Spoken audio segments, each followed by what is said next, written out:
Moi, j'ai des poils. Oups. Je me disais, mais comment elles font là? Elles sont toujours avec la police. La norme, c'était pas de poils. Non, mais je veux pas m'épiler, ça fait trop mal. Quand je me suis rendu compte que je les rasais plus, j'étais là, oh waouh, je suis une femme nouvelle. Cette réflexion, elle est née d'un engagement aussi politique. Laisse tes poils faire leur vie et tu verras, tout se passe bien. Déjà, qu'est-ce que ça peut vous faire? Et puis pourquoi? Occupez-vous de vos poils.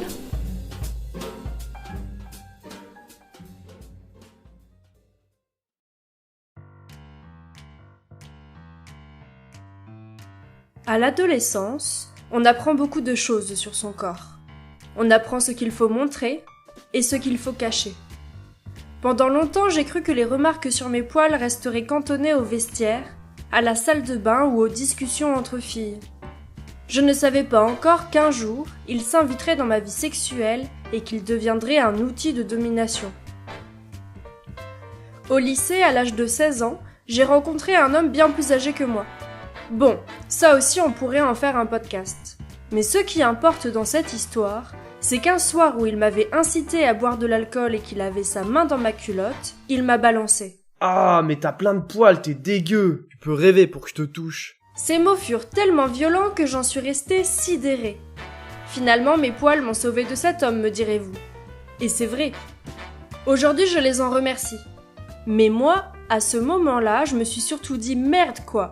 J'ai pensé à me raser les jambes, les aisselles, mais personne ne m'avait prévenu qu'il fallait aussi que je m'épile la chatte. Cette injonction n'est pas isolée. Elle s'inscrit dans une norme sexuelle aujourd'hui très répandue. Selon une enquête de l'IFOP menée en 2021, une large majorité de femmes en France déclarent s'épiler le pubis, avec des taux particulièrement élevés chez les jeunes femmes. Ces données montrent que l'épilation intime est devenue une pratique largement normalisée, souvent associée à la désirabilité féminine, en particulier dans les contextes hétérosexuels. Les recherches ne permettent pas d'en identifier une cause unique, mais soulignent le poids des attentes sociales et sexuelles qui pèsent spécifiquement sur le corps des femmes. Milena Younes-Linard, doctorante en sociologie à Paris 8, travaille sur une thèse qui porte sur le rôle de la dépilation dans la socialisation au genre et à la sexualité. Dans le podcast de France Inter, Marqueurs de genre ou critères de beauté, quel sens donner au poil, elle explique. On apprend en fait très tôt aux jeunes filles à s'épiler. Il y a des injonctions très fortes qui passent par la famille, mais aussi par les pairs, PAIRS, PAIRES, à l'école, etc. Et c'est une manière de construire des corps féminins qui pourront être censés être les bons corps sur le marché de l'hétérosexualité. C'est-à-dire que c'est une manière de contrôler la sexualité des filles, et on voit que c'est intéressant parce que on dit toujours que c'est à partir de je me suis rendu compte de ça à travers les entretiens, que c'est à partir de 13-14 ans qu'on dit aux filles faut que tu commences à t'épiler, mais pas avant. C'est-à-dire qu'il y a un contrôle de l'entrée dans la sexualité et surtout l'entrée dans l'hétérosexualité pour avoir le bon corps désirable pour les hommes, censé être désirable pour les hommes. Quand cet homme m'a dit que j'étais dégueulasse, ce n'était donc pas seulement une insulte, mais bien un rappel à l'ordre.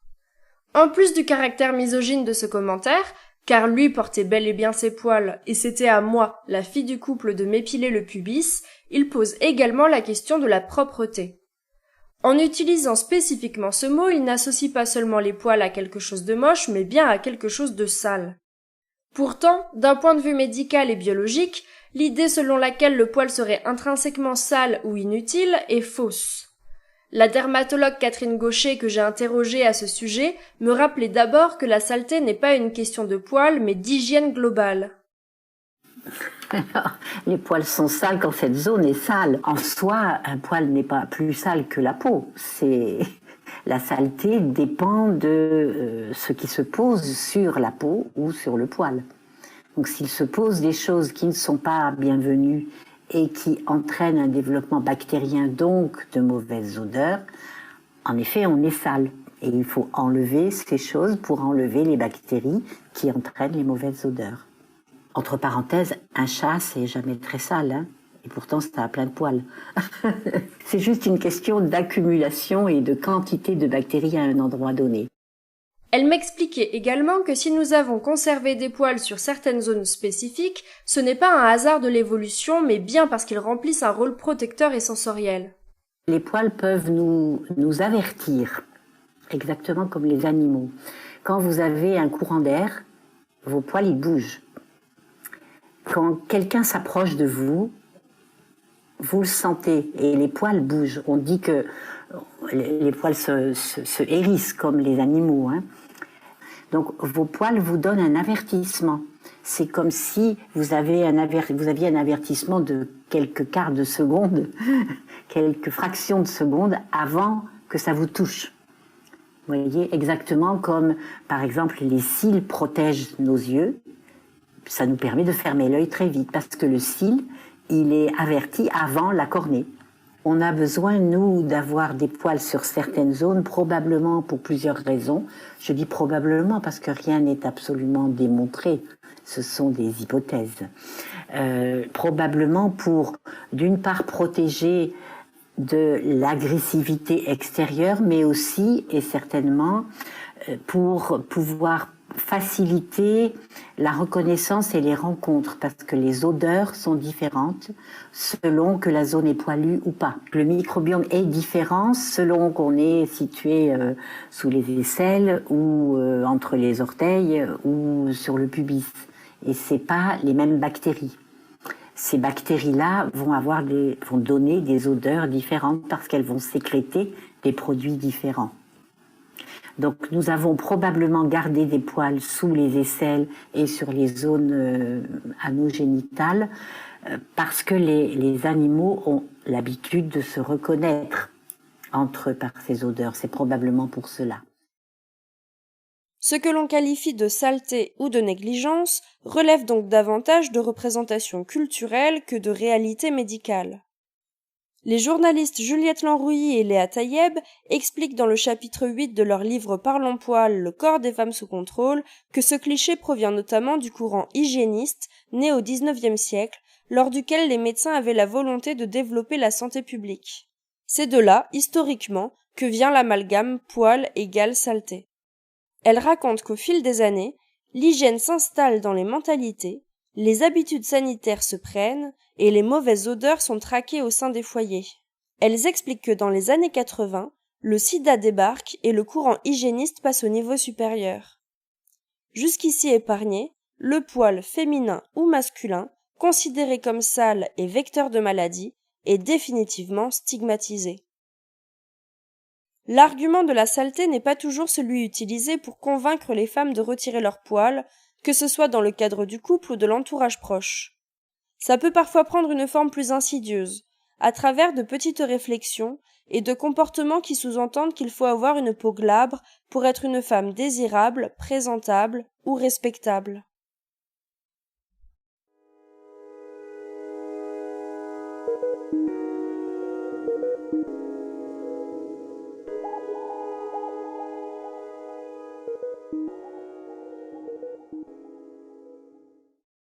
Justine. Au lycée, j'étais avec quelqu'un de très toxique qui avait 3 ans de plus que moi. On était dans la même classe, donc il avait 18 ans, j'en avais 15.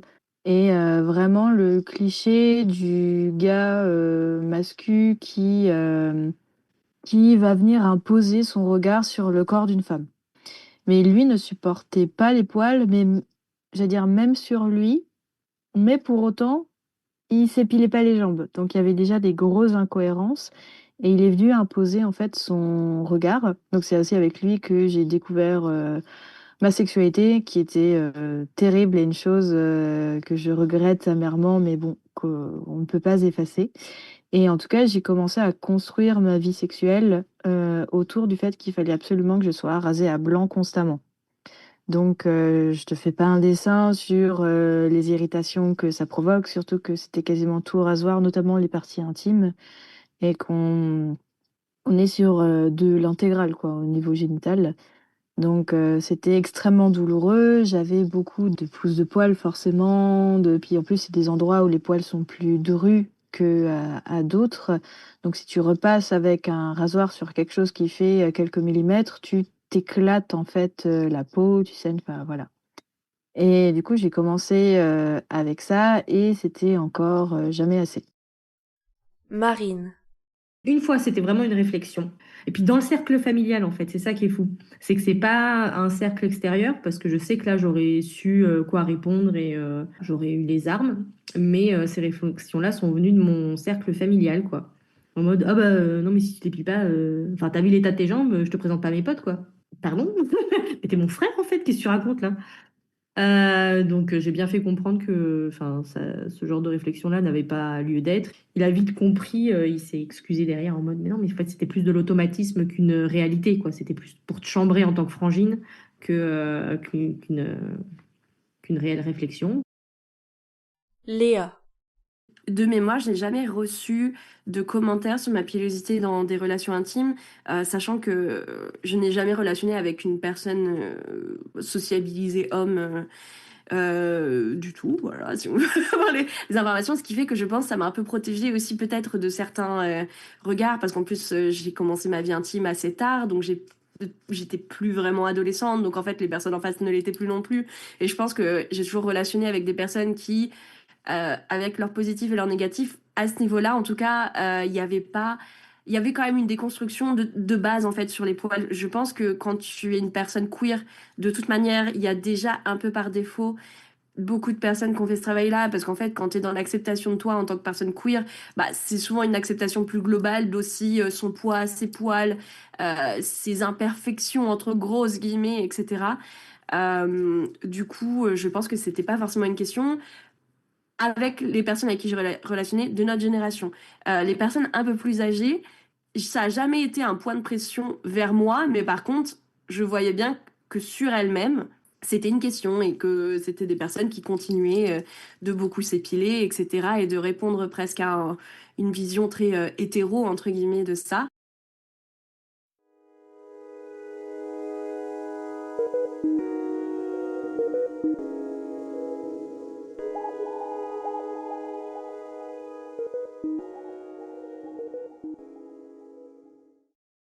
L'éducation par l'humiliation dont parlait Catherine Monod, anthropologue sociale et chercheuse à l'EHESS, évoquée dans l'épisode précédent, a dans mon cas fait son travail. Après l'événement pour le moins traumatisant concernant les poils de mon pubis, j'ai déclaré la guerre à tous les poils de mon corps, au point que ça en devienne anxiogène.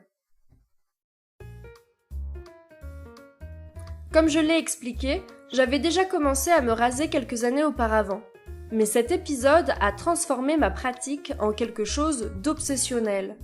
Il ne fallait aucune repousse, pas même un petit poil oublié derrière la cheville. Je devais trouver une solution pour enfin ressembler à ces femmes des publicités à la peau glabre et lisse. Toujours terrifiée par l'épilateur électrique, j'ai demandé à ma mère de m'emmener chez l'esthéticienne. La première fois que je me suis retrouvée à moitié nue sur sa table, allongée, les jambes écartées, je me suis sentie gênée et vulnérable, j'imagine comme la majorité des gens qui s'y rendent.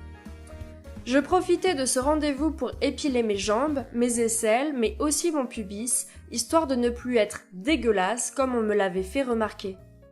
Le temps, la logistique et l'argent que ça demande m'ont vite incité à changer de technique. C'est là que j'ai décidé de prendre mon courage à deux mains et de l'utiliser, cet épilateur électrique qui me faisait si peur. Il faut souffrir pour être belle, n'est-ce pas? Même si c'était douloureux, ça n'était pas aussi terrible que ce que j'avais imaginé. Et c'est vrai qu'il y avait un avantage certain à l'utiliser. Il ne fallait plus se raser tous les 3 jours comme je le faisais depuis des années. Une épilation toutes les 2-3 semaines suffisait. Ça coûtait beaucoup moins cher qu'un passage chez l'esthéticienne, et c'était, en prime, moins gênant que de se retrouver nu face à une inconnue. C'est à cette période-là que je suis devenue une maniaque de la peau glabre. Dès que mes poils se mettaient à repousser, même de quelques millimètres, je m'armais de ma pince à épiler et je les arrachais. C'était mon rituel. Tous les soirs, devant ma série du moment, je retirais mes poils, un à un, et je les déposais sur une feuille de sopalin à mes côtés. C'était mon butin. Plus j'en retirais, plus j'étais satisfaite. Lorsque j'avais des poils incarnés, je les grattais avec la pince jusqu'à parfois me blesser. C'était presque devenu une addiction. Si je ne le faisais pas, j'y pensais. J'appréhendais tellement d'avoir un poil qui dépasse de ma chaussette ou de ma culotte que je ne sautais presque jamais cette étape de ma soirée. Et figurez-vous que j'avais beau procéder à cette activité tous les soirs, il y en avait toujours qui avaient repoussé entre-temps pendant la nuit. C'était une obsession dont je ne parlais à personne, par honte.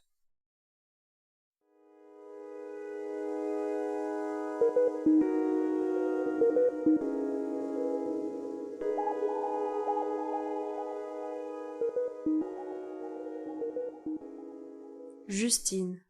Alors l'obsession des poils et de vouloir absolument traquer ses poils, elle était bien présente. Elle l'est encore un peu aujourd'hui. Il y a des moments donnés où mon cerveau il pète les plombs en disant enlève-toi les poils. C'est en ça, tu vois, que j'essaye d'arrêter et que je vois bien que au fond de ma tête il y a encore de la déconstruction à faire, il y a encore du job. Mais je me souviens d'avoir découvert à un moment donné sur mon corps c'était quoi une pousse de poils. Et de voir des points noirs, alors qu'en fait c'est juste le bulbe qui se reforme et qui repousse, enfin rien de plus naturel.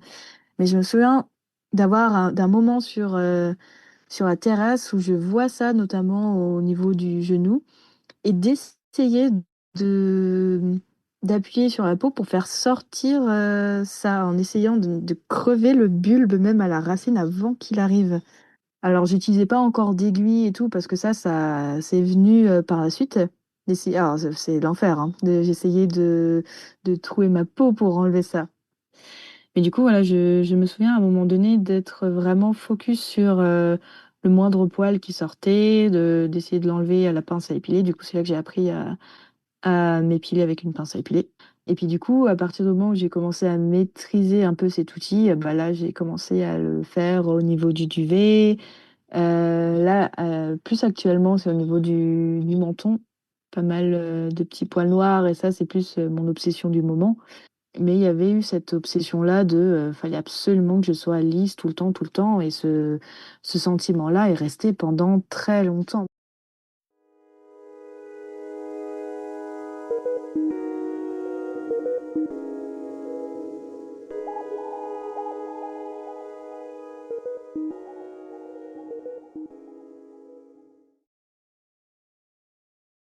Cette routine que je m'étais créée a duré des années, jusqu'à l'âge de 23 ans. Ça faisait 1 ou 2 ans que je commençais à m'intéresser au féminisme et à ce que ça voulait vraiment dire. Un jour, un homme m'a dit Mais toutes les femmes sont féministes, non? « Si seulement ». Moi, avant de m'y intéresser, je disais « je suis humaniste, pas féministe ». Ce qui ne voulait pas dire grand-chose puisque l'humanisme est un mouvement intellectuel du XVIe siècle qui n'a jamais prôné l'égalité femmes-hommes. Ce que je voulais dire en prononçant cette phrase, c'est que je ne souhaitais pas devenir supérieure aux hommes mais égale à eux. Comme si le féminisme signifiait la supériorité des femmes sur les hommes. Quand, vers la vingtaine, je me suis inscrite sur Instagram et que j'ai commencé à avoir des comptes féministes sur mon feed, j'ai pu commencer à écouter des arguments et des témoignages qui m'ont permis de faire évoluer ma façon de penser.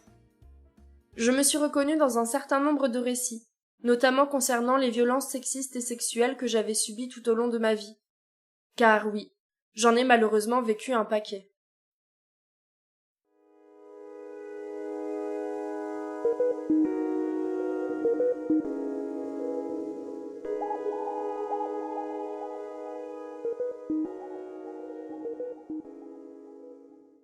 Jessie. En fait, moi, ça fait plusieurs années que je suis très engagée et militante féministe, et que j'écoute beaucoup de choses dans ce sens-là, et que du coup, j'ai pu effectivement écouter pas mal de témoignages concernant les poils et les injonctions de toutes sortes envers les femmes. C'est là où ça a commencé un peu à mûrir dans ma tête, mais on va dire que ça fait depuis 1 an et demi, oui, que j'ai arrêté de me raser sous les bras. Cette réflexion, elle est née d'un engagement aussi politique. Qu'est-ce qui m'a fait passer le cap? C'est que pour moi, en fait, quand on voit mes poils, on peut peut-être comprendre qu'il y a un engagement, pas que c'est politique, en fait. Et donc, le fait de les laisser pousser, c'est militant aussi. C'est dire, mes poils, je les aime bien, ils me protègent, en fait, aussi. On retire quand même quelque chose qui est censé nous protéger je sais pas, d'impuretés qui pourraient, parce que voilà, qui pourraient se mettre sur notre peau, parce que on vit quand même dans des endroits qui sont quand même assez pollués. Et en fait, c'est dire tout ça, que le poil n'est pas notre notre ennemi, quoi. Justine. Le féminisme a eu un grand et a encore toujours un grand impact sur ma manière de réfléchir, un peu comme un fil rouge qui m'aide à avancer quand je sens que j'ai des moments d'égarement, et notamment sur le rapport au corps, que ce soit par des lectures, des partages avec des personnes de mon entourage, ou enfin, que ce soit des amis ou des collègues aussi. Le féminisme m'a aidé sur le fait de lâcher prise et de vouloir en fait simplement faire ce que tu as envie, toi, avec toi-même, avec ton corps. Marine. Ça a été un cheminement un peu depuis, je dirais, une dizaine d'années. C'est de l'organisation et c'est relou. Il y a ça et puis il y a aussi, je suis aussi un peu rentrée dans des milieux féministes. Je suis devenue bénévole au planning familial. Mon entourage, ma sœur, des femmes que je côtoie, qui voilà, ont pas forcément le même rapport au poil, et du coup de voir d'autres personnes penser différemment, t'amène toi à réfléchir sur ta propre façon de penser. Je continue un peu à m'épiler, des fois plus du tout, des fois si, ça me prend, c'est selon mon envie, mon humeur du moment, on va dire, mais c'est plus un automatisme en fait, c'est plus quelque chose où à chaque fois que je passe sous la douche, je vérifie, hop, je passe un petit coup de rasoir ou quoi. Et puis ça va dépendre des parties de mon corps aussi. Il y a des parties de mon corps que j'arrive plus facilement à accepter avec des poils et d'autres pas tout à fait. Léa. Pour moi, c'est pas forcément le féminisme qui est venu influencer le fait que j'arrête. Par contre, je pense que c'est grâce au féminisme que ça a pu être compris par mon entourage, par les gens dans la rue, ou je ne sais quoi, ou en tout cas accepté comme quelque chose. Je pense que le féminisme a vraiment fait un énorme travail, notamment pour les aisselles, en premier lieu, parce que c'est vrai que c'est un peu le cliché, on dit ouais, les féministes, les poils aux aisselles, etc. C'est un cliché qui est négatif dans le sens où c'est utilisé pour dire ouais, c'est folles qui sont sales, etc. Parce que bien sûr, les poils sont sales, on le sait tous, ceci est ironique. Mais l'air de rien, je pense qu'en fait, le féminisme et les féministes et les militantes et militants ont permis en fait d'un peu amener cette représentation, mais ouvrir un petit peu la porte, et ce qui fait que c'est plus facile d'arriver dans un endroit avec des poils, et genre honnêtement je pense que ça fait un moment qu'on m'a pas dit c'est marrant, tu t'épiles pas, ou tu t'épiles pas les aisselles, ou ce qui peut se voir très facilement l'été, ou tu t'épiles pas les jambes. On m'a pas fait de réflexion même un peu interrogative sur ça depuis, à part ma mère ou mon père, bon ça c'est autre chose, depuis plusieurs années je pense, alors qu'avant c'est vrai que c'était plus grand, un peu le Berk, mais pourquoi tu t'épiles pas, sale folle, je ne sais quoi. Bon, encore une fois, je mets de côté tout ce qui est sur Internet, où là, tu peux être sûr que tu peux encore avoir des réflexions. Mais dans la vraie vie, tu vois bien, je trouve que le féministe a fait son travail pour amener des représentations qui fait que toi, quand tu passes le cap, en fait, limite, la seule personne qui va être la plus difficile à digérer l'information, ça va être toi-même, plus que les autres. Parce que les autres, même s'ils sont perturbés ou perplexes devant le fait que tu portes tes poils, en fait, ils ont l'habitude de voir ça, donc ils vont plus forcément voir ça comme une exception, mais comme quelqu'un qui fait partie d'un mouvement.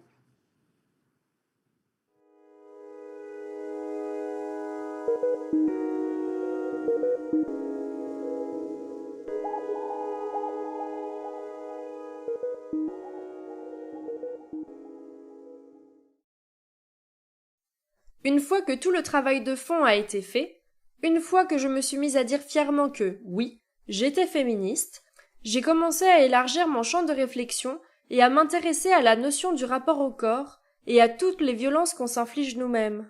Vous l'avez dans le mille, les poils en font partie. Je me suis questionnée sur les raisons pour lesquelles je me rasais et m'épilais depuis des années maintenant. La première étant de plaire aux hommes, de ne pas être dégueulasse, comme le gars que j'ai évoqué précédemment me l'avait dit. J'ai pensé aussi à la douleur que je m'infligeais en m'épilant. J'ai ce qu'on appelle le syndrome Ehlers dans l'os, une malformation du tissu conjonctif qui procure des douleurs chroniques, dans mon cas localisées dans les jambes. J'ai vécu des années en souffrant terriblement. Quand j'ai commencé à réfléchir à cette question de la pilosité et de la souffrance occasionnée par les dictates de beauté, j'ai décidé que je ne souhaitais plus infliger de douleur à mes jambes, qui en avaient déjà tant subi. Quand j'utilisais le rasoir, je me coupais et j'avais des poils incarnés. Quand j'utilisais l'épilateur électrique, j'avais mal. Quand c'était à la pince à épiler, je me blessais. Quand j'allais chez l'esthéticienne, j'appréhendais à chaque bande de cire qu'elle allait arracher. Quand je le faisais moi-même avec des bandes achetées en supermarché, je mettais plusieurs minutes avant de les arracher par crainte de la douleur. Ensuite, j'ai réfléchi à l'argent que j'y mettais. Acheter un épilateur électrique, des rasoirs, de la cire ou aller chez l'esthéticienne. Et puis je me suis demandé pour qui est-ce que je le faisais ? Pour moi ou pour les autres ? À cette question, la réponse était plutôt simple. Je me suis rendu compte qu'en hiver, lorsque j'étais célibataire, je n'épilais que les poils visibles entre mes chaussettes et mon pantalon. Et je savais que je n'étais pas la seule à procéder ainsi. 80% des femmes ayant répondu au questionnaire de Juliette Lanruy et Léa Taïeb, les autrices de Parlons Poil, s'épilent plus en été qu'en hiver. Personnellement, à cette période de l'année, je ne retirais mes poils que pour aller chez le médecin. Et je trouve que cette réponse est problématique. Pourquoi devoir les retirer pour aller chez un professionnel de santé ? L'injonction selon laquelle il faut avoir une peau glabre pour être présentable, même devant un médecin, est absurde. Ce serait typiquement l'endroit où on pourrait être soi-même. Être poilu comme les hommes, être soi. Alors pourquoi retirer mes poils si ce n'est pour les autres ? Pourquoi m'infliger cette douleur, cette dépense d'argent et de temps ? Et puis, il y avait un autre point très important dans toute cette réflexion que je n'ai pas encore abordé. Il s'agit de la réappropriation de son corps à la suite des violences sexuelles. J'ai été abusée par l'homme avec qui j'étais en Espagne, à de nombreuses reprises. Quand on s'est séparés, j'avais la sensation que mon corps ne m'appartenait plus, qu'il me l'avait volé. J'ai senti le besoin de me retrouver, de prendre soin de ce corps qui avait tant souffert. Il aurait pu y avoir plein de façons de m'y prendre. Un tatouage, des piercings, ou encore me mettre au sport pour sculpter mon corps. Moi, j'ai décidé, après de longues réflexions, de laisser ma peau vivre et respirer, d'arrêter de m'épiler ou de me raser, de ne plus m'arracher les poils, de leur rendre leur liberté.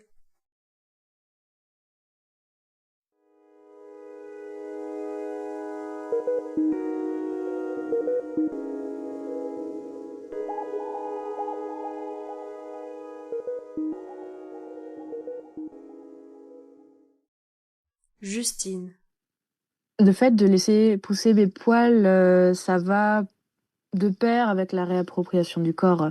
J'ai vécu des VSS aussi pendant plusieurs années et le fait de laisser le poil reprendre son droit sur mon corps et revenir à un état naturel et justement ça permet de sortir du contrôle et sortir du contrôle en fait qu'on a subi malgré nous sur nos corps. Mais il m'a fallu vraiment beaucoup de temps pour l'intégrer. J'étais pas déjà au stade de poil, j'étais déjà au stade de reprise de poids parce que j'étais en malnutrition. Du coup, le fait de commencer à, à lâcher prise et à laisser son corps parler de lui-même, ça permet de sortir du contrôle et de sortir de l'endoctrinement. Et du coup, de pair aussi, en prenant de plus en plus de recul, on se rend compte que c'est aussi sortir de l'endoctrinement sociétal et du regard en fait imposé des hommes, puisqu'on sait que c'est notamment un homme qui a créé le rasoir. Hein. C'est pas les femmes qui se sont dit un jour, pourquoi pas? C'est ça, on répond à des critères de beauté depuis beaucoup trop d'années. Mais du coup, il m'a fallu vraiment du temps pour le conscientiser et me dire, bah là, oui, il y a un acte politique où j'ai envie de brandir mes bras et qu'on voit des poils et que je commence en fait à me sentir fière, à dire je me sens femme parce que j'ai des poils. Jessie. J'ai pas mis en lien direct une domination, enfin une agression sexuelle que j'aurais pu vivre. Je pense que j'en ai vécu comme une grande majorité de femmes sans forcément l'intellectualiser sur le moment comme tel, et c'est venu bien plus tard. Le fait de faire repousser les poils, c'est de dire en fait, maintenant mon corps c'est mon corps, il m'appartient, et je veux plus qu'il soit un objet de domination.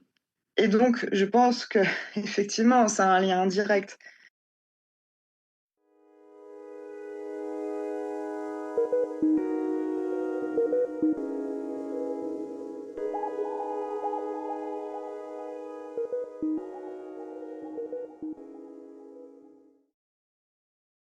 Au début, ça n'a pas été simple d'arrêter de m'épiler. Il m'a fallu du temps pour accepter mon corps naturel. Car oui, après avoir passé 23 années à voir des peaux glabres autour de moi, à voir mon corps nu sans poils, ça n'a pas été simple de les laisser pousser. Il a fallu réapprendre à voir mon corps, à le toucher, et à me préparer aussi à affronter la façon dont les autres allaient le regarder. Lorsque j'ai commencé à laisser pousser mes poils, je vivais en Espagne. Il a vite fait chaud, et mettre des collants n'était plus une option à partir du mois d'avril. Et aimant mettre des shorts et des jupes régulièrement, il a fallu que j'accepte la possibilité de me confronter à des regards choqués. Au début, je guettais, prête à réagir au quart de tour et à me justifier à coups d'arguments féministes. Mais étonnamment, tout s'est très bien passé. Personne ne s'intéressait à mes jambes ou à mes aisselles. Jusqu'au jour où, alors que je me baladais dans la rue, j'ai surpris le regard d'une petite fille de moins de 10 ans se poser sur mes jambes, les yeux ébahis. Je me suis dit qu'elle croisait, peut-être pour la première fois, une image que je n'avais jamais connue, celle d'une femme poilue se promenant librement dans la rue. Elle allait pouvoir avoir un modèle, même si ça n'avait duré que quelques secondes, de ce qui était possible de faire en étant une femme. Oui, il est possible de se promener en short, avec des poils sur des parties du corps visibles aux yeux de toutes et de tous. Cette expérience m'a permis de me rendre compte que cette décision, en plus de faire du bien à mon portefeuille et à ma peau, était en réalité un acte politique.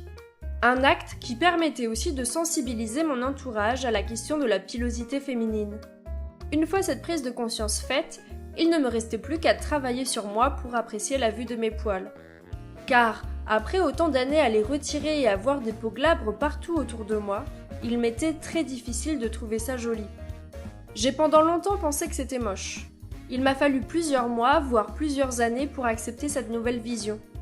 Aujourd'hui, après 5 ans à avoir arrêté de m'épiler, je n'arrive toujours pas à trouver ça beau. Mais il y a tout de même une évolution. Je ne trouve plus ça moche. C'est devenu un non-sujet. Ils sont juste là, je les accepte, et ils vivent tranquillement leur vie de poil. C'est une fois rentrée en France, à l'âge de 24 ans, que je me suis confrontée à des remarques péjoratives concernant ma pilosité. Je ne sais pas si c'est une différence culturelle et que les Espagnols sont plus éveillés sur la question que les Françaises et les Français, mais j'ai bien ressenti la différence. En rentrant à Lille, j'ai installé une application de rencontre. J'avais précisé dans ma description que j'étais une femme poilue et que les pilophobes pouvaient s'abstenir. J'avais pressenti les commentaires négatifs que j'allais recevoir et je ne m'étais malheureusement pas trompée. J'ai reçu plusieurs messages, notamment un qui m'a particulièrement marqué. On dirait Chewbacca, va te raser, t'es dégueu.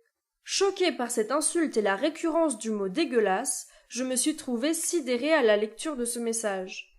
Ça n'a pas été la seule remarque que j'ai reçue à mon retour en France. Lorsque je me suis installée à Paris pour mon master, je vivais dans une résidence universitaire dans le quartier de Barbès. Un jour, des hommes qui ne vivaient pas là ont voulu rentrer dans notre immeuble. Quand je suis arrivée devant la porte d'entrée, je leur ai demandé de partir et une dispute a éclaté. Des cris et des insultes se sont mis à fuser dans tous les sens. Dans la colère, des bousculades ont eu lieu. Je me suis défendue en les poussant à mon tour et, en levant les bras, mes poils sont apparus, dépassant de mon débardeur. Ah mais t'es dégueu, va te raser, sale clodo.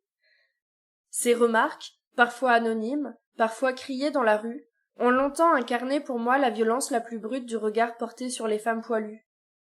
Mais ce regard-là, je ne l'ai pas uniquement rencontré à l'extérieur. Bien que plus doux et beaucoup moins agressif, il existait aussi, plus intime, au cœur même de ma famille. Au début, quand j'ai dit à ma mère que j'avais arrêté de m'épiler, elle m'a répondu « Mais enfin, Bibiche, les poils, c'est pas féminin ?» J'ai tout de même continué à porter mes poils fièrement malgré ses commentaires, et j'ai bien fait, car son regard s'est habitué au fil des années.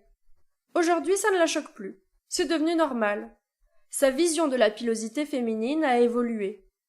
Un jour, elle est même venue me voir pour me dire « Tu sais pas quoi, Bibiche ? Aujourd'hui, je suis allée travailler avec mes poils. » Comme quoi, même après une 50aine d'années façonnées par les publicités et les films qui ne montrent que des corps féminins imberbes, il est toujours possible de se déconstruire sur la question. Aujourd'hui, mes poils ne sont plus une revendication permanente. Ils ne sont plus une réponse à la violence, ni un argument à défendre. Ils sont là, simplement, comme mon souffle ou ma peau. Ce choix ne m'a pas rendue invincible. Il ne m'a pas protégée de toutes les insultes, ni de tous les regards. Mais il m'a permis de reprendre ce qui m'appartient, mon corps. Pendant longtemps, d'autres ont décidé à ma place de ce qui était acceptable, désirable, tolérable. Aujourd'hui, je ne cherche plus à correspondre. Je choisis. Et parfois, choisir, c'est déjà beaucoup. Merci d'avoir écouté Pilophobe s'abstenir. Si cette histoire vous a touché ou vous a parlé, n'hésitez pas à la partager autour de vous ou à laisser une note ou un commentaire sur votre plateforme d'écoute. Vous pouvez également me retrouver sur mon compte Instagram, NaylaHKM. À bientôt!